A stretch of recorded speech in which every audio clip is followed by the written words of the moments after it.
ഇത്തബിഉ മൻ ലാ യസ്അലുക്കും അജ്റൻ വഹും മുഹ്തദൂൻ. ഇത്തബിഉ മൻ ലാ യസ്അലുക്കും അജ്റ. അങ്ങനെ ഹബീബ് നജ്ജാർ റളിയല്ലാഹു അൻഹു ജനങ്ങളോട് പോയി പറയുകയുണ്ടായി, ഓ ജനങ്ങളെ, നിങ്ങൾ പ്രതിഫലം ആഗ്രഹിക്കാതെ, കൂലിയൊന്നും ആഗ്രഹിക്കാതെ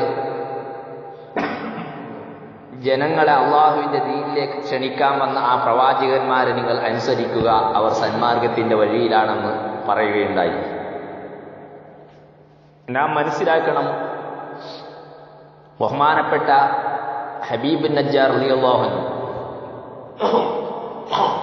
അയാള് ആ നാട്ടിലെ ഒരു ഒറ്റപ്പെട്ട സ്ഥലത്ത് അള്ളാഹുവിന്റെ ഇബാദത്ത് ചെയ്യുന്ന ഒരാളായിരുന്നു.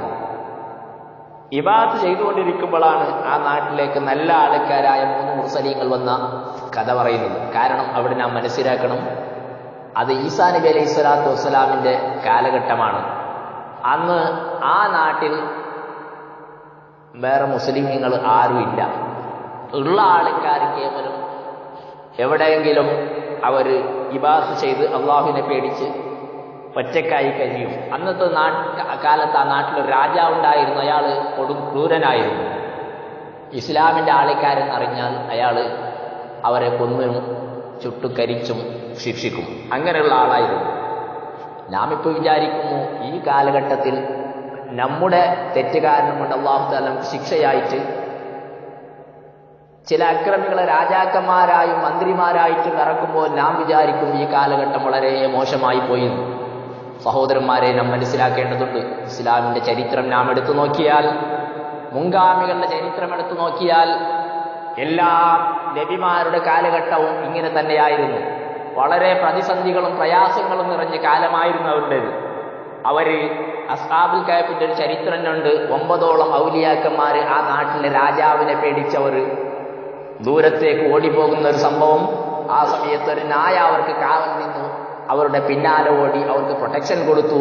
ആ കാരണം കൊണ്ട് ആ നായ സ്വർഗത്തിലേക്ക് പോകുന്ന സംഭവം ഇന്ന് നാം ഓതുന്ന വെള്ളിയാഴ്ച എല്ലാ ദിവസവും രാത്രിയും നാം ഓതാൻ സുന്നത്തുള്ള അൽ കഹ്ഫ് എന്നുള്ള സൂറത്തിന്റെ ചരിത്രത്തിലുണ്ട്. ആ പേര് തന്നെ അൽ കഹ്ഫ്, കേവ് അഥവാ ഗുഹ എന്ന് പറയുന്ന ആ സൂറത്തിന്റെ ഇക്കാരണം കൊണ്ട് ഇറങ്ങി. അപ്പൊ നാം മനസ്സിലാക്കണം, അത് 9 ഔലിയാക്കന്മാർ, 9 നല്ല സ്വാലിഹീങ്ങളായ ആൾക്കാർ, അള്ളാഹുവിനെ പേടിക്കുന്നവർ. ആ കാലഘട്ടത്തിൽ ആ സ്ഥലത്ത് അവർ മാത്രമായിരുന്നു അള്ളാഹിനെ പേടിക്കുന്ന ആൾക്കാർ. പക്ഷെ പ്രൊട്ടക്ഷൻ കൊടുക്കാൻ ആരുമില്ല. സിന്ദാബാദ് വിളിക്കാനും അതിനുവേണ്ടി പ്രൊട്ടക്ട് ചെയ്യാനും ആരുമില്ല. അതുകൊണ്ട് അവർ നാട് വിട്ടോടി. ഇങ്ങനെ എത്ര ചരിത്രമാണ്, എത്ര സംഭവങ്ങളാണുള്ളത്. അതുകൊണ്ട് അല്ലാഹു സുബ്ഹാനഹു വ തആല അവന്റെ ദീന് അതിവിടെ വളരെ ബുദ്ധിമുട്ടായ നിലക്കാണ് ആ ദീന് അല്ലാഹു തആലയുടെ ഈ ദുനിയാവിൽ നടക്കുന്നത്. കാരണം സത്യത്തിന്റെ മതം അത് ഒറ്റപ്പെട്ട നിലക്കായിരിക്കും. സത്യം എപ്പോഴും ഒറ്റപ്പെട്ട നിലക്കായിരിക്കും. അതിന് കുറെ ആൾക്കാർ പിന്തുണക്കാനും സഹായിക്കാനും ഉണ്ടാവില്ല. അപ്പോ ഈ വിഷയം, ഈ ഔലിയാക്കന്മാർ 3 ആൾക്കാർ പ്രവാചകന്മാർ വന്ന സംഭവം ഹബീബ് നജ്ജാർ അറിഞ്ഞപ്പോൾ അയാൾ നേരെ നാട്ടുകാരടുത്തേക്ക് പോയി. കാരണം അയാൾ ആരോടും പ്രശ്നം വെക്കാത്ത ഒരാളാണ്. അപ്പൊ അയാൾ പറഞ്ഞ് കേൾക്കുമല്ലോ. അയാൾ പെട്ടെന്ന് പോയിട്ട് പറഞ്ഞു, ഈ 3 ആൾക്കാരോട് ചോദിക്കേണ്ടായി, നിങ്ങൾ എന്തിനാ വന്നത്? നിങ്ങൾക്ക് ഇവിടെ നല്ല ബിസിനസ് ചെയ്യേണ്ട ഉദ്ദേശമുണ്ടോ?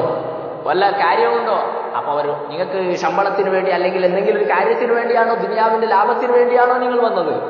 അവര് പറഞ്ഞു, അല്ല അല്ല, ഞങ്ങൾ അള്ളാഹുവിന്റെ ദീന് പറയാൻ വേണ്ടി വന്നതാണ്. അപ്പൊ ഇയാൾ ആ നാട്ടുകാരോട് പോയി പറഞ്ഞു, നിങ്ങൾക്ക് എന്റെ ഇത്തബിഉൽ മുർസലീൻ, നിങ്ങൾ അള്ളാഹിന്റെ നബിമാരല്ലേ അവർ നിങ്ങൾ അനുസരിക്കണം. വഹും മുഹ്തദൂൻ, അവർ നല്ല വഴിയിലേക്ക് ജനങ്ങളെ ക്ഷണിക്കുന്ന ആൾക്കാരല്ലേ. സുബ്ഹാനല്ലാഹ്. ഈ വിഷയം കേട്ടപ്പോ നാട്ടുകാർ പറഞ്ഞു, ആ ഒറ്റക്കിരുന്ന് അവിടെ ഇബാദത്ത് ചെയ്യുന്ന ഹബീബ് നജ്ജാർ ഉണ്ടല്ലോ, അയാൾ ആരാണെന്നറിയോ? അയാൾ നോക്കുമ്പോൾ അയാൾ ഇസ്ലാമിന്റെ ആളാണെന്ന് ആ നാട്ടിന്റെ കിങ്ങിനോട്, രാജാവിനോട് പോയി ഇവർ കുത്തിക്കൊടുത്തു. രാജാവ് ഇയാളെ വിളിപ്പിച്ചു.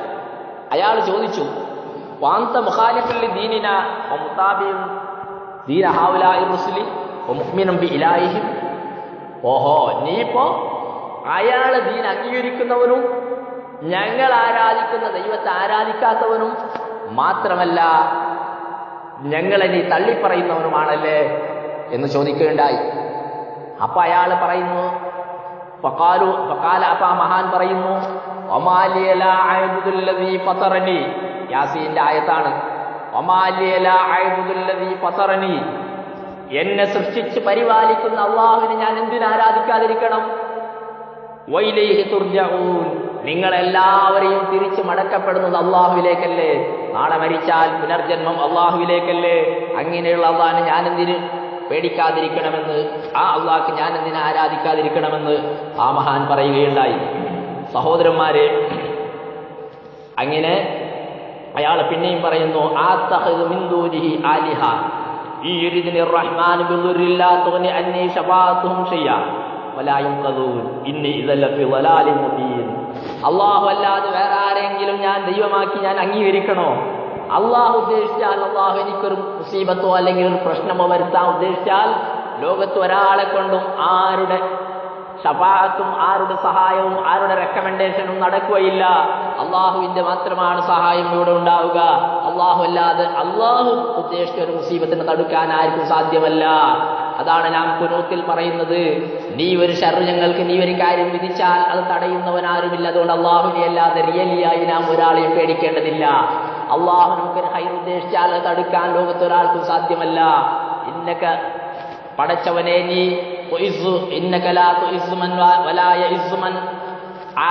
അള്ളാഹുവെ നീ ശത്രുത വെച്ചവൻ ഒരിക്കലും നല്ല വഴിയിലേക്ക്, അവനൊരിക്കലും ഇസ്സത്തിലേക്ക് വരികയില്ല. അതേസമയത്ത് അള്ളാഹു ഒരുത്തനെ നിന്ദിച്ചാലോ അവനൊരിക്കലും നല്ല വഴിയിലേക്ക് വരൂല. അള്ളാഹു ഒരുത്തനെ നന്നാക്കിയാലോ അവനൊരിക്കലും മോശമായ വഴിയിലേക്ക് പോവുകയില്ല എന്ന് നാം സാധാരണ കുടുംബത്തിൽ പറയാറുണ്ടല്ലോ. അങ്ങനെ അയാൾ പറയുന്നു, അള്ളാഹു എനിക്ക് ശർറ് വിധിച്ചാൽ നിങ്ങൾക്ക് ആർക്കും തടുക്കാൻ സാധിക്കൂല, പിന്നെ അള്ളാഹുവിനെയല്ലേ ഞാൻ ആരാധിക്കേണ്ടത്?